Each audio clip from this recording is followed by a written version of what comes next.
It is hard to describe the sun and the moon because they are two bodies that have always been there for living beings on Earth. The sun comes up in the morning and goes down at night, and the moon comes up at night and goes down in the morning. It's a beautiful cycle that dictates our entire day. The moon has 8 phases, which certainly have the ability to dictate our planet, including us as human beings.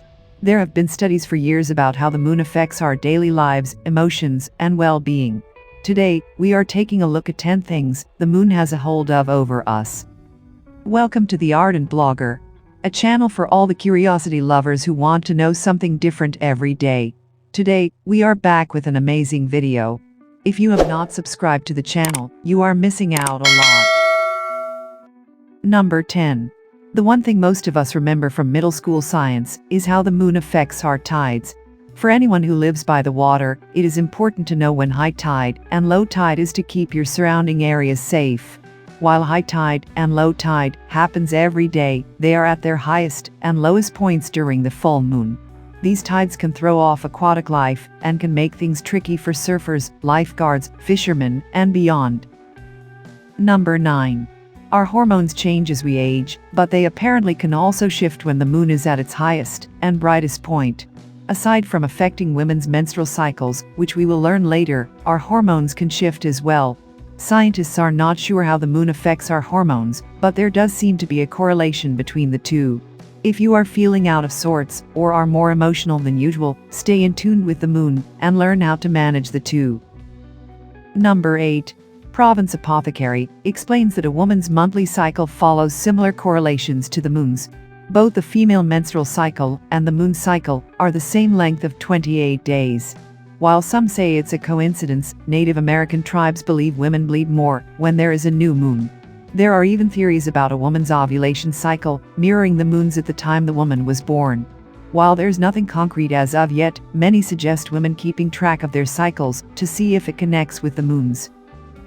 Number 7. We have all read horror stories about werewolves growing up. They came out at night and howled at the moon and turned into an evil monster that was both human and wolf. The idea of werewolves was so terrifying that the stories still stick with many adults today. While werewolves may not be real, there have been studies revolving around the moon cycle and animals.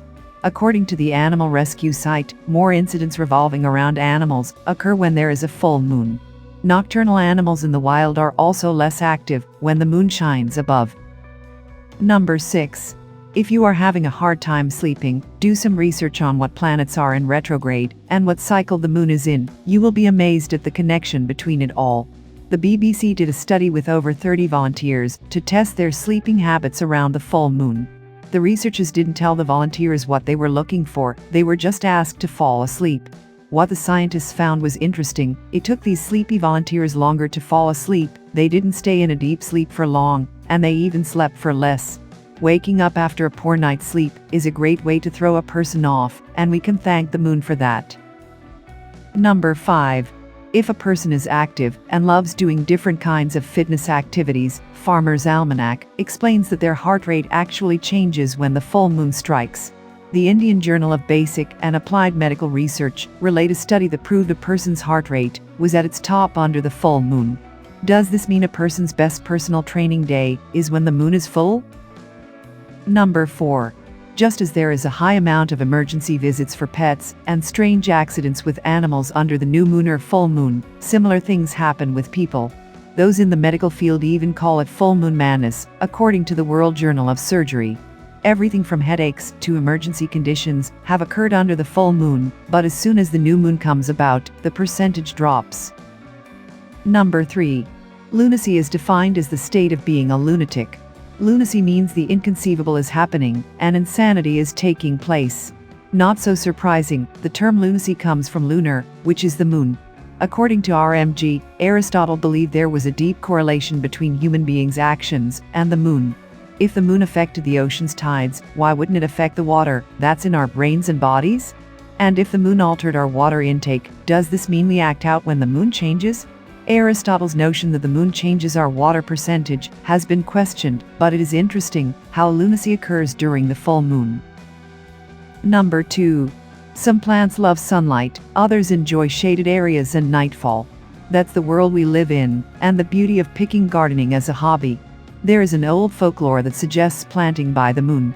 This means that you should plant according to the moon cycle and pick fruit and vegetables during the full moon, as they will be the juiciest. Now, it's not certain whether this is true or not. Some wholeheartedly believe in it, while others don't. Just as the moon affects the ocean's tides, shouldn't it affect the moisture in our soil?